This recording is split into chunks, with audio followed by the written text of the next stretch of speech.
रात का सन्नाटा चारों ओर फैला हुआ था। घने जंगल के बीच से गुजरती हुई पतली सड़क पर एक सफेद रंग की पुरानी कार अपनी रफ्तार से आगे बढ़ रही थी। गाड़ी की हेडलाइट्स जंगल के काले अंधेरे को चीरती हुई दूर तक रोशनी फैला रही थीं। कार के अंदर बैठे राकेश और सुषमा के चेहरे पर चिंता और डर साफ झलक रहे थे। सुषमा ने हल्की कांपती आवाज में कहा, इतनी रात को इस सुनसान रास्ते पर आना सही नहीं था। राकेश, मुझे कुछ ठीक नहीं लग रहा। राकेश ने सुषमा की बात को गंभीरता से सुना, लेकिन उसकी व्याकुलता को शांत करने की कोशिश करते हुए कहा, क्या कर सकते हैं सुषमा, बॉस का आदेश था, काम जरूरी था। बस थोड़ा और इंतजार करो, जल्दी ही हम हाईवे पर पहुंच जाएंगे। जंगल की उस घुमावदार सड़क पर केवल उनकी गाड़ी की आवाज सुनाई दे रही थी। आसमान में घने बादल छाए हुए थे और हल्की हल्की बारिश की बूंदें कार की छत पर पड़ रही थीं। सुषमा ने खिड़की से बाहर देखा। पेड़ अंधेरे में घने साए की तरह दिख रहे थे। वह सोच रही थी कि आखिर क्यों उन्हें इस सुनसान रास्ते से गुजरना पड़ा। जैसे ही कार एक घुमावदार मोड़ पर मुड़ी, अचानक सड़क के बीचों बीच एक बूढ़ा आदमी खड़ा हो गया।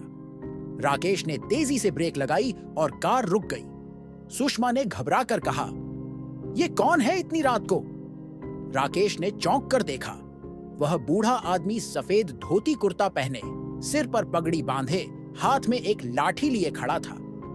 उसकी आंखों में एक अजीब सी चमक थी, जैसे वह बहुत कुछ कहना चाहता हो, लेकिन बोल नहीं पा रहा था।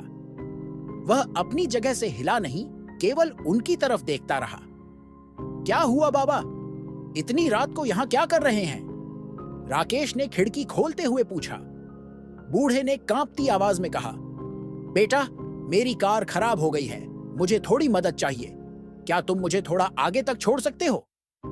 राकेश ने एक पल के लिए सुषमा की तरफ देखा, जो पहले से ही बहुत डरी हुई थी, लेकिन उसकी मदद करने की इंसानियत ने उसे मना करने नहीं दिया। ठीक है बाबा, आप पीछे बैठ जाइए। जैसे ही बूढ़ा आदमी कार में बैठा, राकेश ने कार आगे बढ़ाई। कुछ देर तक सब शांत रहा, लेकिन फिर सुषमा को ऐसा लगा जैसे पीछे से कोई बुदबुदा रहा हो। उसने डरते डरते मुड़कर देखा, लेकिन बूढ़ा आदमी चुपचाप बैठा हुआ था। उसकी आंखें बंद थीं। सुषमा ने उसकी ओर ध्यान से देखा। उसकी सांसें धीरे धीरे चल रही थीं, जैसे वह बहुत थका हुआ हो। तुमने सुना? वो कुछ कह रहा था, सुषमा ने फुसफुसाते हुए कहा। तुम्हारा वहम होगा, थकावट की वजह से ऐसा लग रहा होगा। राकेश ने उसे शांत करने की कोशिश की, लेकिन सुषमा की बेचैनी बढ़ रही थी। वह बार बार पीछे मुड़कर देख रही थी। उसे बूढ़े आदमी की चुप्पी असहज कर रही थी। फिर अचानक बूढ़ा आदमी चीख पड़ा, रोको, रोको गाड़ी, यही जगह है। राकेश ने एक झटके से गाड़ी रोकी और मुड़कर देखा। बूढ़ा आदमी पसीने में तरबतर था और उसकी आंखों में डर साफ झलक रहा था। क्या हुआ बाबा? तुम्हें नहीं पता बेटा, ये रास्ता बहुत खतरनाक है। यहां कई लोग मारे गए हैं, बूढ़ा कांपते हुए बोला। उसकी आवाज में ऐसा भय था मानो उसने कुछ बहुत भयानक देखा हो। सुषमा की धड़कनें तेज हो गईं। क्यों बाबा, ऐसा क्यों कह रहे हैं आप? बूढ़े ने कांपते हुए अपनी उंगलियों से एक पेड़ की ओर इशारा किया। वो पेड़, उस पेड़ के नीचे कई लाशें दफन हैं। एक एक करके सबकी आत्माएं तुम्हें सताएंगी। जल्दी यहां से निकल जाओ। राकेश और सुषमा ने उस पेड़ की ओर देखा, जो रात के अंधेरे में बहुत डरावना लग रहा था। हवा में एक अजीब सी ठंडक महसूस हो रही थी। राकेश ने बिना एक पल गंवाए कार को स्टार्ट किया और तेजी से वहां से आगे बढ़ गया। जैसे जैसे वे आगे बढ़ते गए, कार में अजीब अजीब सी आवाजें आने लगीं। ऐसा लग रहा था जैसे कोई गाड़ी के अंदर ही फुसफुसा रहा हो। राकेश ने रियर व्यू मिरर में देखा, लेकिन बूढ़ा आदमी वहां नहीं था। उसकी जगह एक धुंधली सी परछाई बैठी थी, जो धीरे धीरे गाड़ी के अंदर फैलने लगी। सुषमा ने चिल्लाते हुए राकेश का हाथ पकड़ लिया। राकेश, ये क्या हो रहा है? वो आदमी कहां गया? राकेश को समझ नहीं आया कि क्या जवाब दे। वह डर और हैरानी में बस गाड़ी चलाता रहा। तभी अचानक एक बच्चे की चीख सुनाई दी।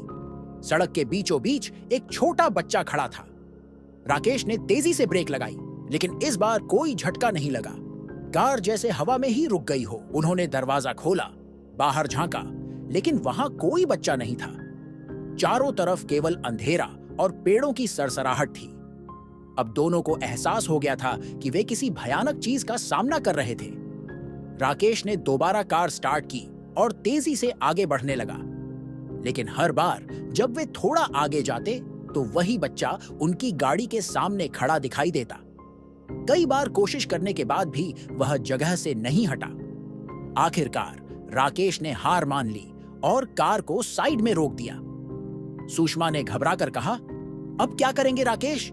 ये बच्चा बार बार हमारे सामने क्यों आ रहा है? राकेश ने हिम्मत करके कार से बाहर निकला और बच्चे की तरफ बढ़ने लगा, लेकिन जैसे ही उसने बच्चे को छूने की कोशिश की, बच्चा हवा में घुल गया और उसकी जगह एक सफेद धुआं बन गया, जो धीरे धीरे एक डरावनी आकृति में बदलने लगा। उस आकृति की आंखें चमक रही थीं और उसका चेहरा मानो दर्द और गुस्से से भरा हुआ था। तुम यहां नहीं बचोगे, वह डरावनी आवाज में बोली। तुम सब मरोगे, जैसे हम मरे थे। राकेश ने पीछे मुड़कर देखा और भागकर कार में बैठ गया। उसने कार स्टार्ट की और पूरी ताकत से एक्सीलरेटर पर पैर रखा। कार तेजी से आगे बढ़ने लगी। सुषमा ने रोते हुए कहा, राकेश, हमें यहां से निकलना होगा। मैं और नहीं सह सकती। शायद हम बच गए, सुषमा ने कांपते हुए कहा। राकेश ने लंबी सांस ली और सुषमा को देखकर सांत्वना देने की कोशिश की। हाँ, शायद, लेकिन हमें यहां रुकना नहीं चाहिए। जल्दी से निकलते हैं, उसने कहा और कार को फिर से स्टार्ट किया। उन्होंने महसूस किया कि भूतिया आवाजें अब गायब हो गई थीं और चारों ओर एक अजीब सा सन्नाटा छा गया था। जैसे ही कार रेलवे क्रॉसिंग से आगे बढ़ी, अचानक रेलिंग अपने आप नीचे गिर गई और दूर से ट्रेन की आवाज आने लगी। राकेश ने कार रोक दी और चारों ओर देखा। ट्रेन की आवाज तो आ रही थी, लेकिन कोई ट्रेन दिखाई नहीं दे रही थी। सुषमा की धड़कनें तेज हो गईं। ये क्या हो रहा है राकेश? राकेश ने ध्यान से रेलिंग की ओर देखा और फिर घड़ी की तरफ। यहां कोई ट्रेन नहीं होनी चाहिए, ये ट्रैक तो बहुत सालों से बंद है, उसने घबराते हुए कहा। अचानक उन्होंने देखा कि एक धुंधली रोशनी ट्रैक पर आ रही थी, जो धीरे धीरे साफ होती जा रही थी। एक पुरानी टूटी फूटी ट्रेन उनकी ओर बढ़ रही थी, लेकिन ट्रेन के अंदर कोई भी इंसान नहीं दिख रहा था, सिर्फ खाली डिब्बे जिनमें अजीब सी खामोशी थी। राकेश और सुषमा ने एक दूसरे की तरफ देखा, जैसे समझने की कोशिश कर रहे हों कि यह सब सच में हो रहा है या फिर कोई सपना है। राकेश ने सुषमा का हाथ पकड़ा और धीमी आवाज में कहा, शायद ये वही ट्रेन है जिसके बारे में हमने सुना था। सालों पहले यहां एक ट्रेन दुर्घटना हुई थी जिसमें बहुत सारे लोग मारे गए थे। कहते हैं उनकी आत्माएं अभी भी इस ट्रैक पर भटकती हैं। सुषमा की आंखें डर से चौड़ी हो गईं।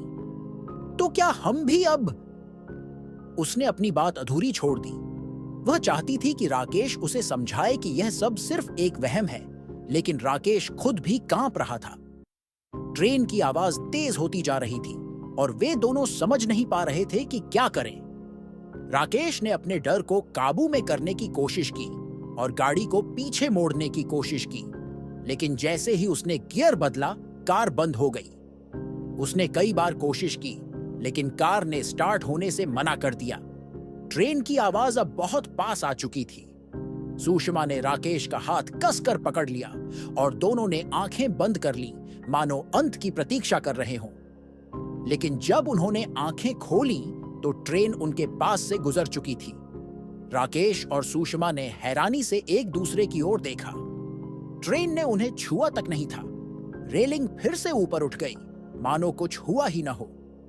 राकेश ने राहत की सांस ली और कार को फिर से स्टार्ट करने की कोशिश की। इस बार कार ने बिना किसी दिक्कत के स्टार्ट हो गई।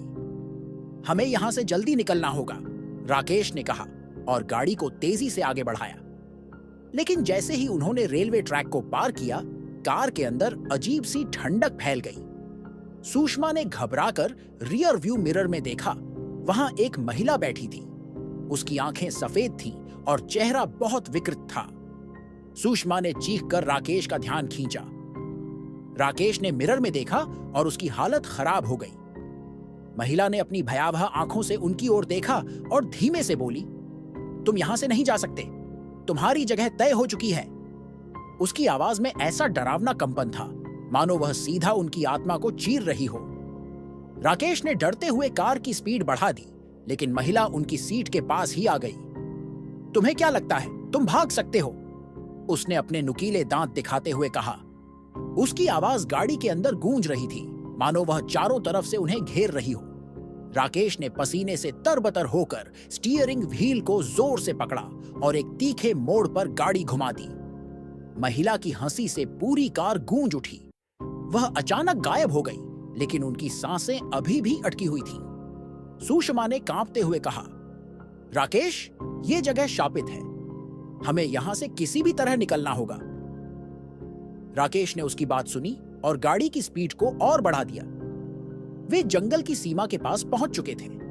उन्हें उम्मीद थी कि जैसे ही वे जंगल से बाहर निकलेंगे सब ठीक हो जाएगा, लेकिन तभी सड़क के बीचों बीच एक बड़ा पेड़ गिर गया। राकेश ने तेजी से ब्रेक लगाई और कार एक झटके से रुक गई। अब क्या करेंगे? सुषमा ने घबराते हुए कहा, हमें कार से बाहर निकलना होगा और पेड़ को हटाना होगा। राकेश ने कहा। वह कार से बाहर निकला और पेड़ को हटाने की कोशिश करने लगा। पेड़ बहुत भारी था, लेकिन राकेश ने पूरी ताकत लगाई। तभी उसने सुना कि किसी ने उसके नाम से पुकारा, राकेश! वह आवाज गहरी और डरावनी थी। उसने पीछे मुड़कर देखा, वहां कोई नहीं था। सुषमा ने भी यह आवाज सुनी थी और वह कार के अंदर सहमी हुई बैठी थी। जल्दी करो राकेश, हमें यहां से निकलना होगा। राकेश ने पेड़ को हटाने की कोशिश जारी रखी, लेकिन पेड़ जैसे जैसे वह खींचता उतना ही भारी होता जा रहा था। उसने फिर से सुना, राकेश, तुम नहीं बच सकते। राकेश ने डरते हुए चारों ओर देखा। पेड़ों के बीच से कई आकृतियां उसकी ओर बढ़ रही थीं। उनके चेहरे विकृत और आंखें सुर्ख लाल थीं। राकेश का दिल तेजी से धड़कने लगा। उसने पूरी ताकत लगाई और किसी तरह पेड़ को थोड़ा सा हटा दिया। अब चलो, उसने चिल्लाते हुए सुषमा को इशारा किया। सुषमा ने तेजी से कार स्टार्ट की और जैसे ही राकेश कार में बैठा, उसने पूरी ताकत से एक्सीलरेटर पर पैर रखा। कार उस पेड़ के पास से होकर तेजी से निकल गई। वे दोनों सांस थामे आगे बढ़ते गए।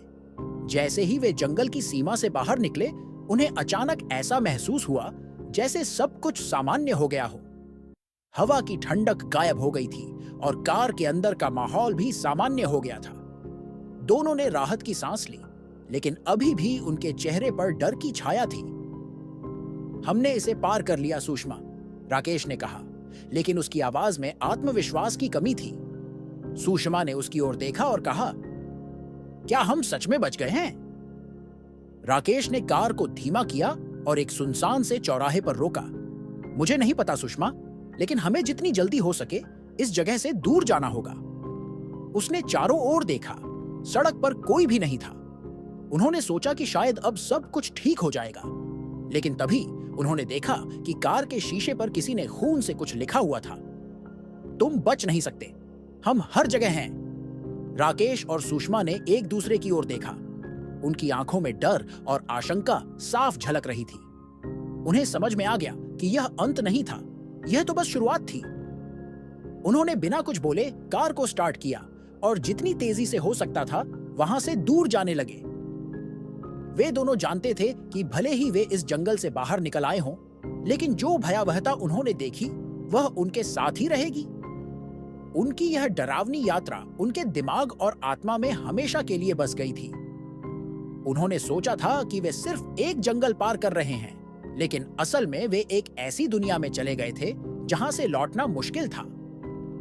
रात अब भी घनी थी, लेकिन उनके लिए यह रात शायद कभी खत्म नहीं होने वाली थी। उनके सामने अब भी एक लंबा रास्ता था, लेकिन क्या वे वास्तव में बच पाएंगे? यह सवाल उनके मन में हमेशा के लिए रह गया। अगर यह वीडियो अच्छा लगा हो तो लाइक करें, अपने दोस्तों के साथ शेयर करें और ऐसे ही वीडियो के लिए चैनल को सब्सक्राइब करें। धन्यवाद। अगर दोस्तों आपको गेमिंग वीडियो देखना पसंद है तो हमारे दूसरे चैनल प्ले ऑफ गोस्टर को सब्सक्राइब कर सकते हैं। लिंक डिस्क्रिप्शन में है।